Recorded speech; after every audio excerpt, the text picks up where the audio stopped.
Greetings and welcome to me in tarot and आज का topic है दिल की बातें सीधे उनके दिल से। ठीक है, तो हमने लिए हैं 4 objects, Fortune cookies, moon Oracle, love messages and tarot. ठीक है, तो हम वन बाय वन देखने वाले हैं। Start with the Fortune cookies. Okay, सबसे पहले देखते हैं कि भाई 2 कार्ड क्या आते हैं। एक है आपके लिए और एक है उनके लिए। सबसे पहला कार्ड जो आगे है आपके लिए वो है ये, और एक जो है उनके लिए वो है ये। ठीक है, तो हमने 2 कार्ड चुन लिए हैं। Let me place the cards back in the box. ठीक है, जस्ट अ सेकेंड। ओके, तो यहाँ पे मैंने बॉक्स में सारे कार्ड्स रख दिए हैं and let's now look at your card. ठीक है, सबसे पहला कार्ड जो आपके लिए आ चुका है वो है सरप्राइज। वाओ, ये वापस से कार्ड आ गया आपके लिए, है ना। A disappointment will be followed by a pleasant surprise. An invitation could bring love to those searching. ठीक है, तो मेरे हिसाब से भाई आपके लिए सरप्राइज आने वाला है। तो if you are desperately looking for something, कि भाई कोई चेंजेस अगर आपको अपनी ज़िंदगी में चाहिए, कोई प्लीजेंट सा सरप्राइज, किसी से मिलना है, किसी का फ़ोन आना है, कहीं किसी से पैसे जमा होने हैं, अचानक से वो सारी चीज़ें आपकी ज़िंदगी में हो सकती है।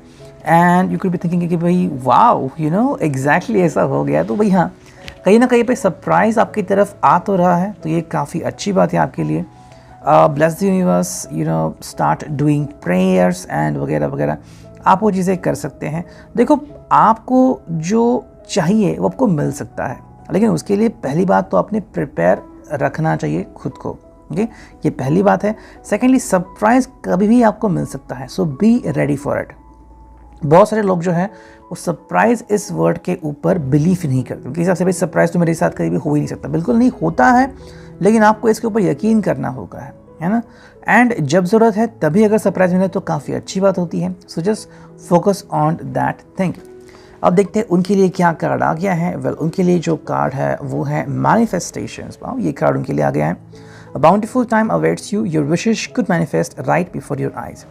देखो, एक तरफ तो आपके लिए आ गया है सरप्राइज़ और दूसरी तरफ उनके लिए जो आ गया है वो है मैनिफेस्टेशन। मतलब जो भी वो सोच रहे हैं, ठीक है, वो सारी चीज़ें हकीकत में बयां हो सकती हैं, लेकिन उनको उसके ऊपर फोकस करने की ज़रूरत है। Lots of people do not manifest, मतलब भाई ऐसा होगा वैसा होगा, ये इसके बारे में सोचते ही नहीं है। एंड बिकॉज सोचते नहीं है तो वो चीज़ें हो नहीं पाती, है ना। देखो, आपको हार्डवर्क करना होगा एंड ये जो आपका पर्सन है इसको पहली बात तो यकीन करना होगा यूनिवर्स के ऊपर कि यूनिवर्स सुनती है। यू नो, अगर आप मैनिफेस्टेशन करोगे दोनों मिलके तो चीज़ें काफ़ी सही हो जाएगी। जैसे कि आपको पता है कि भाई आपको जो पर्सन है थोड़ा सा गुस्से वाला है या फिर ज़्यादा बिलीव नहीं करता, धीरे धीरे उससे बात कीजिए। ट्राई टू अंडरस्टैंड कि भाई ऐसी कौन सी बात है, कौन से जज्बात है जो वो हाइड एंड सीक खेल रहा है आपके साथ। एक बार को पता चल जाए कि भाई ये दिक्कत है उनकी ज़िंदगी में, तो ये दिक्कत धीरे धीरे ही सही उनकी ज़िंदगी से आउट हो सकती है। ठीक है, तो उनके लिए आ गया है मैनिफेस्टेशन, काफ़ी बेहतरीन कार्ड। और अब देखते हैं मून मैजिक यानी कि मून ओरेकल से हमें क्या रीडिंग मिलती है। चलो हम कुछ कार्ड्स की शफलिंग करते हैं एंड बस हम कुछ ही कार्ड्स लेने वाले हैं। ठीक है, मोस्टली हम 4 ही कार्ड्स लेते हैं, तो चलो 4 कार्ड लेते हैं। पहला, ओके, दूसरा, ठीक है, तीसरा and final one is this one. ठीक है, तो चलो 4 कार्ड आ चुके हैं मून मैजिक से। अब देखते हैं कि रीडिंग क्या आती है। ठीक है, देखो, सबसे पहला जो कार्ड है, as you can see it's all about the moon. ठीक है, और इसका जो मीनिंग यहाँ पे निकल के आ रहा है वो है I will not remain stuck, I choose change. ठीक है, तो अगर आप इस पर्सन के बारे में सोच रहे हो तो ये पर्सन को क्या कह रहा है, I will not remain stuck, मतलब इस पर्सन को स्टक होना बिल्कुल भी पसंद नहीं है। अगर आप इनको जानते हो तो may be something is happening, like ये पर्सन को कह रहा है कि भाई मुझे मेरी ज़िंदगी में स्टक नहीं होना है। कुछ लोग किसी बात को लेकर स्टक फील करते हैं। जैसे किसी ने कुछ कहा और 2 घंटे हो गए, 2 दिन हो गए, 2 हफ्ते हो गए, आप उस चीज़ को अपनी ज़िंदगी से निकाल ही नहीं पाते। तो ये जो कार्ड है, I will not remain stuck, I choose change, तो ये चेंज होना जो है वो बहुत ज़रूरी होता है। कई लोग चेंज को एक्सेप्ट नहीं करते, जैसे भाई चेंज होना मतलब क्या पता कैसा होगा, या मेरे लिए सही होगा गलत होगा। तो कोई लोग इस चीज़ से डरते भी हैं and because of that fear वो ज़िंदगी में आगे नहीं बढ़ पाते। देखो, ज़िंदगी में हर किसी को किसी ना किसी तरीके से, किसी ना किसी वजह से आगे तो बढ़ना ही होता है। और हाँ, ये भी बात होती है कि कभी कभी हमें लगता है कि भाई ज़िंदगी यूं ही चलती रहे, उसमें कोई बदलाव ना हो, लेकिन हम ज़िंदगी को एक तरफ से ही कंट्रोल कर सकते हैं, not always and not exactly. ठीक है, सेकेंड जो कार्ड हमें यहाँ पे मिल रहा है, again it's all about the moon in the sky, और ये है I accept that here now is exactly where I am and that it is a place of profound learning.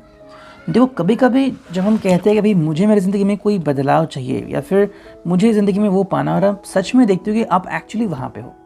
जैसे किसी ने सोचा होता है कि भाई मैं आगे जाके सीए बनूंगा, डॉक्टर बनूंगा, और एक्चुअली अब आप जब डॉक्टर बन चुके हैं तो एग्जैक्टली वही जगह है जहाँ पे आप होना चाहते हो, है ना। अब और आपको कहीं जाना नहीं है, लेकिन यहाँ से आपको सीखने को बहुत कुछ है। हर दिन नया होता है, कैसे आप लोगों से इंटरेक्ट करते हैं, किस तरह से लोग आपसे बातें करते हैं, वो सारी चीज़ें काफ़ी इंपॉर्टेंट होती है। उसी तरीके से अगर हम इनकी बातें करें तो ये पर्सन जो है वो सोच रहा है, ठीक है, कि ये जो इस जगह पे आ चुका है, क्या ये इसकी असली जगह है, और इस जगह में होने के बाद अब ये क्या एक्सपेक्ट कर सकता है। समवेयर आप दोनों को अगर एक दूसरे को अंडरस्टैंड करना है, और फाइनली अगर आपने सोचा था कि भाई मुझे एक ऐसा लवर चाहिए तो मिल गया है, अब आप क्या करोगे, वो भी काफ़ी इंपॉर्टेंट है अंडरस्टैंड करने के लिए। ठीक है, तो ये था रिगार्डिंग सेकंड। अब देखते हैं थर्ड कार्ड क्या आता है। ओके, ये है छोटा सा मून इफेक्ट हम कह सकते हैं। ठीक है, एंड यहाँ पे एक्चुअली आ गया है मून गॉड पायम। ठीक है, my words and actions are of beauty, compassion and love. इस पर्सन के हिसाब से इनके जो शब्द है और ये जो भी चीज़ें करते हैं, इनके हर चीज़ में ब्यूटी, कंपैशन एंड लव होता है। तो आपको भी ये ध्यान में रखना है। ठीक है, ये पर्सन ये मान के चल रहा है कि जो भी करते हैं उसमें प्यार है। क्या आपको ऐसा लगता है कि अगर एक गुस्सा भी होते तो उसमें प्यार होता है? अगर नहीं तो इनको बता दीजिए कि भाई कुछ चीज़ें जो है वो आप ज़्यादा करते हो।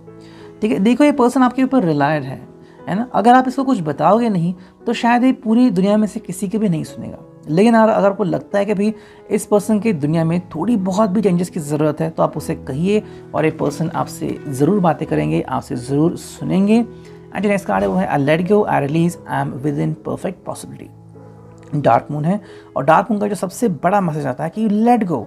देखो ऐसी कई सारी चीज़ें हमारे ज़िंदगी में होती है जिनकी तरफ हम ध्यान देते नहीं, लेकिन वो किसी को अफेक्ट करती है।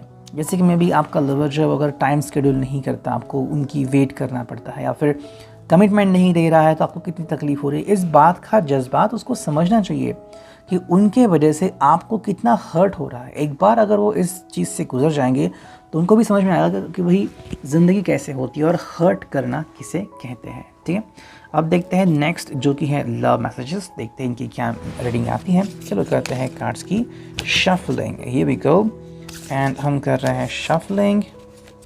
चलो अभी देखते हैं कि कौन से कार्ड्स आते हैं। बस 3-4 ही कार्ड चुनने हैं। 1, ये आ गया 2, ठीक है, 3 एंड एक फाइनल 4। चलो भाई 4 कार्ड आ चुके हैं, और अब देखते हैं कि रीडिंग क्या आती है। ओके, तो चलो सबसे पहला जो कार्ड यहाँ पे आ चुका है, यह taught me the meaning of love and sharing, our world is more complete because of it. देखो इनके हिसाब से आपने ही तो इनको शेयरिंग करना सिखाया है। मतलब ये पहले से इसके बारे में ज़्यादा इन्वॉल्व नहीं थे, ये बस दुनिया को अपने ही नज़रिए से देखते थे, लेकिन आपने इनको शेयरिंग करना सिखाया, राह चलते इंसान से बात करना सिखाया, अकेलापन कैसे दूर करें, ये सब इन्होंने शायद आपको, मतलब आपने इनको सिखाया होगा। ठीक है, नेक्स्ट कार्ड है when I am with you nothing else seems to matter. देखो कुछ लोग ऐसे होते हैं कि जो सिर्फ अपने ख्यालों में खोए हुए रहते हैं, लेकिन फिर उनको कोई ऐसा मिल जाता है कि उनको लगता है कि भाई दुनिया में और भी कोई है। मैंने जो फिल्म देखी शांग-ची करके, तो उसमें जो 10 रिंग्स के जो लीडर थे एंड वो अपने बीवी से मिले, उनकी मुलाकात फिर कैसी हुई, फिर उन्होंने एक दूसरे के लिए सब कुछ छोड़ दिया। वो जो चीज़ है वही मैं आपको कह रहा हूँ। कभी कभी जब आप प्यार करते हो और वो सच्चा प्यार होता है, तब आपको आप दोनों के सिवा कोई और नज़र ही नहीं आता। नेक्स्ट कार्ड है वो है your terrific sense of humour, you know how to make me laugh. आपका जो सेंस ऑफ ह्यूमर है काफ़ी बढ़िया है, और आपको ही पता है कि कैसे इनके चेहरे पे स्माइल लानी है। एंड नेक्स्ट कार्ड है वो यू आर सो कर्लसन। तो हग्स एंड किसेस तो काफ़ी चलते हैं, और ये इस पर्सन को काफ़ी लुभाता है। ठीक है, and now we will go to the tarot. देखते हैं टैरो से हमें क्या रीडिंग मिलती है। चलो करते हैं कार्ड्स की शफलिंग। हियर वी गो, बस कुछ ही कार्ड चुनने हैं। 1, 2, 3, ठीक है, ये आ गया है 4 एंड फाइनल आ गया है 5। ठीक है, तो चलो ये 5 कार्ड आ चुके हैं। अब देखते हैं कि यहाँ पे रीडिंग क्या आती है। ठीक है, तो चलो let's focus on that one. देखो पहला जो कार्ड आ गया है वो है 8 of cups. Cancer Scorpio Pisces वाला कार्ड, लेकिन 8 ऑफ कप्स है, तो ये क्या है, थोड़ा सा जो पर्सन है ये शायद कहीं ना कहीं उसका थोड़ा सा मतलब नज़ारा बिखरा हुआ है। मे बी जो उसको चाहिए था अभी तक मिल नहीं पा रहा है। ठीक है, देखो हमने जो उनके लिए फॉर्चून कुकी देखी थी, आपके लिए तो आ गया था सरप्राइज़, लेकिन उनके लिए आ गया था मैनिफेस्टेशन। तो देखो कहीं ना कहीं जितनी कोशिशें वो कर रहे हैं वो थोड़ी सी रंग नहीं ला रही है, थोड़ा सा कहीं ना कहीं पे अफेक्शन मतलब अफेक्ट हो रहा है, कहीं ना कहीं लग रहा है कि भाई जितना और जैसा उनको चाहिए वो हो नहीं रहा है। कई बार हम गलत जगह पे एफर्ट्स डालते हैं। ठीक है, जैसे कि मान लो आपको पता है कि ये प्रोजेक्ट सक्सेसफुल होने के चांसेस बहुत कम है, लेकिन कई बार ईगो होता है, कई बार हमें विश्वास होता है और हम उसके कारण आगे बढ़ते हैं और फिर इतना करते हैं कि हम खुद ही एग्जॉस्ट हो जाते हैं। बिल्कुल वैसा ही इस पर्सन के साथ कहीं ना कहीं हो रहा है। नेक्स्ट कार्ड है वो है द मैजिशियन। देखो इस पर्सन को लग रहा है कि कैसे भी करके, मैजिशियन का मतलब यही होता है कि भाई कुछ भी करके जो चीज़ है जो वो हासिल करना चाहते हैं एक बार हासिल करें। ओके, तो मे बी अगर उनको लग रहा है कहीं ना कहीं वो फेल हो रहे हैं, उनका प्रोजेक्ट फेल हो रहा है, फिर उनका रिश्ता कहीं ना कहीं डूब रहा है, तो वो चाहते हैं कि उस रिश्ते को ना डूबने दे।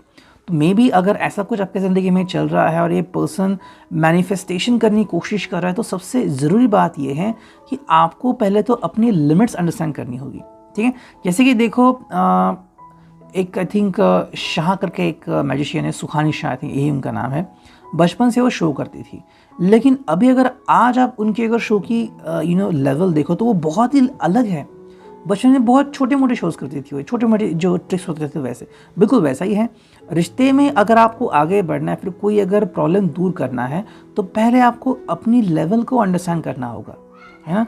अगर प्रॉब्लम बहुत बड़ा है तो आप डायरेक्ट साथ डील नहीं कर सकते, आपको छोटे छोटे प्रॉब्लम जो है उसे डील करने पड़ते हैं।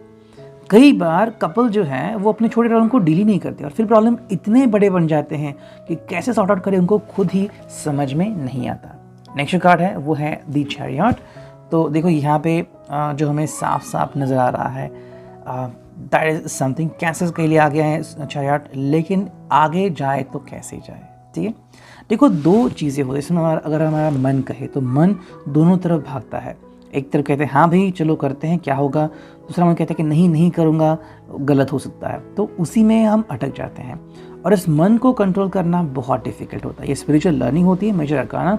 और इसी के लिए इस पर्सन के लिए क्या इंपॉर्टेंट है कि देखो जो भी लेसन्स इस पर्सन को सीखने को मिल रहे हैं, चाहे रिश्ते में हो या उसकी एक्चुअल रियल लाइफ में हो, भी बिज़नेस कैसा करना है, लोगों से बातचीत कैसे करनी है, बहुत इंपॉर्टेंट है कि वो अपना जो मकसद है वो ना भूले। देखो अगर इसको सक्सेसफुल होना है, उसे बिज़नेस करना है या फिर इसे अपनी रिश्तेदारी निभानी है, तो उसे सब लोगों को साथ में लेके जाना होगा। आपने ऐसे कपल अगर देखा कि भाई शुरुआत में तो किसी ने कुछ नहीं कहा, फिर वो मैनिपुलेटिव हो जाते हैं। लड़का है तो कहता है कि मैं जैसे कहूँगा वैसे होगा, लड़की है तो कहती है कि मैं जैसे कहूँगी वैसे ही होगा। तो देखो इस तरह से रिश्ता नहीं चलता, आपको दोनों को अंडरस्टैंड करना होता है और फिर ही उसके बाद ही आप एक दूसरे का साथ निभाते हैं। ये क्या बात हुई कि कोई बस एक कहेगा और उसके अनुसार ही सब लोग बिहेव करेंगे, तो फिर प्रॉब्लम्स आ जाती है। नेक्स्ट कार्ड है वो है द मून। तो यहाँ पे हमें पाइसेस वाला साइन मिल रहा है, यानी कि वाटर साइन वाला, और यहाँ पे जो मीनिंग निकल के आ रही है वो बस यही है। और उसके पहले भी जो कैंसर स्कॉर्पियो पाइसेस वही है। देखो मून का मतलब है कि कहीं ना कहीं ये पर्सन जो है वो बहुत ज़्यादा सोच रहा है या फिर अपने आप को टॉर्चर कर रहा है। ठीक है, देखो मैनिफेस्ट करने के लिए सोचना तो बहुत इंपॉर्टेंट होता है, लेकिन कुछ भी सोच के कुछ भी मैनिफेस्ट नहीं होता। ठीक है, जैसे कि अगर आपको कोई कार लेनी है, अगर आप उसके लिए मैनिफेस्टेशन करते हो तो उसके अनुसार आपके साथ चीज़ें हो जाती हैं। लेकिन मान लो if you want to meet alien या फिर if you want to have a Ferrari जो आप अपने गांव में अपने सिटी में चला ही नहीं सकते, तो उसका मैनिफेस्टेशन पहली बात तो होगा ही नहीं, कि यूनिवर्स खुद अलाउ नहीं करेगी। मिलके भी तुम क्या करोगे। तो उसी तरीके से है कि जो आपको चाहिए, पहले बात तो इस पर्सन को उसके ऊपर फोकस करना होगा। फोकस ही नहीं हो रहा है, इसमें आपको इनकी हेल्प करनी होगी। एंड जो फाइनल कार्ड है वो है 10 ऑफ सॉर्ड्स। देखो सिंपल सी मीनिंग आ रही है यहाँ पे, एयर साइन है जेमिनी लिब्रा एक्वेरियस।